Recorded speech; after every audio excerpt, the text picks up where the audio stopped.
തൃപ്പൂണിത്തുറയിലെ UDF സ്ഥാനാർത്ഥി ദീപക് ജോയിയാണ് ചേരുന്നത്. 81% polling. വലിയ പ്രതീക്ഷ തന്നെയാണോ? തീർച്ചയായും വലിയ പ്രതീക്ഷയാണ്. വലിയ പോളിംഗ് ഉണ്ടായിട്ടുണ്ട്. തൃപ്പൂണിത്തുറ UDFന്റെ ഉറച്ച കോട്ടയാണ്. കഴിഞ്ഞ 30 വർഷക്കാലം UDFന്റെ കയ്യിൽ, കെ ബാബുവിൻ്റെ കയ്യിൽ സുരക്ഷിതമായിരുന്ന മണ്ഡലമാണ്. ആ തുടർച്ച UDF നിലനിർത്തും. വലിയ ഭൂരിപക്ഷം, 5 അക്കത്തിൽ കൂടുതൽ ഭൂരിപക്ഷത്തിൽ വിജയിക്കും.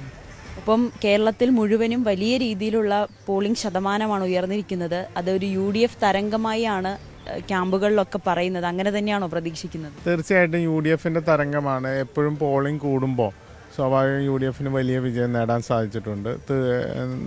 ഈ ഗവൺമെൻറ്റിനെതിരെയുള്ള വലിയ വികാരം ജനങ്ങളുടെ ഇടയിലുണ്ട്. അതുകൊണ്ട് തന്നെയാണ് രാവിലെ തന്നെ പോളിംഗ് ശതമാനം വളരെ ഉയർന്നത്. തൃപ്പൂണിത്തുറയെ സംബന്ധിച്ച്, കേരളത്തെ സംബന്ധിച്ച് 100 സീറ്റിൽ പരം സീറ്റുകളുമായി UDF അധികാരത്തിലേക്ക് വരും. എറണാകുളം ജില്ലയിൽ നിന്ന് തൃപ്പൂണിത്തുറ ആദ്യം തന്നെ വിജയിച്ച് അതിന് മാറ്റുകൂട്ടും. എറണാകുളത്ത് 5 സീറ്റുകളാണ് കഴിഞ്ഞ വർഷം കൈവിട്ടു പോയത്. അത് 5ഉം തിരിച്ചു പിടിക്കാമെന്നൊരു ആത്മവിശ്വാസമുണ്ട്. തീർച്ചയായും തന്നെ 14 സീറ്റും UDFന് തിരിച്ചു പിടിക്കുക. കഴിഞ്ഞ തവണ കൈവിട്ടു പോയ 5 സീറ്റ് ഉൾപ്പെടെ 14 സീറ്റും നമ്മൾ നിലനിർത്തും. അപ്പം ഡെപ്യൂട്ടി മേയർ ഡ്യൂട്ടി തുടങ്ങിക്കഴിഞ്ഞു അല്ലേ? ആ തെരഞ്ഞെടുപ്പിന്റെ ഒരു ചൂടൊക്കെ കഴിഞ്ഞു. ഉള്ളിലൊരു ടെൻഷൻ ഉണ്ടോ എന്താകും റിസൾട്ട് എന്ന്? ഇല്ല, തീർച്ചയായിട്ടും നല്ല വിജയം ഉണ്ടാവും. ഇന്നലെ തന്നെ ഞാൻ കോർപ്പറേഷനിലെത്തി. രാവിലെ 10:30 മണിക്ക് തന്നെ കോർപ്പറേഷനിലെത്തി.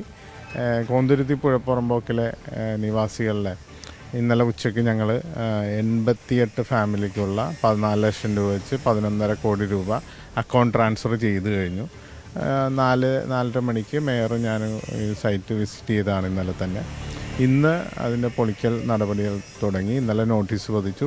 പൊളിക്കൽ നടപടികൾ ആരംഭിച്ചു. കോടതി വിധിയുടെ അടിസ്ഥാനത്തിലാണ് ഇത് നടപ്പാക്കുന്നത്. ഇതിൻ്റെ ഫണ്ട് കോർപ്പറേഷൻ്റെ തനത് ഫണ്ടും മറ്റു കോർപ്പറേഷൻ്റെ ഫണ്ട് ഉപയോഗിച്ചാണ്. പൂർണ്ണമായി 1 കോടി രൂപ സർക്കാർ സഹായം ലഭിച്ചിട്ടുണ്ട് ലൈഫിൻ്റെ പദ്ധതിയിൽ.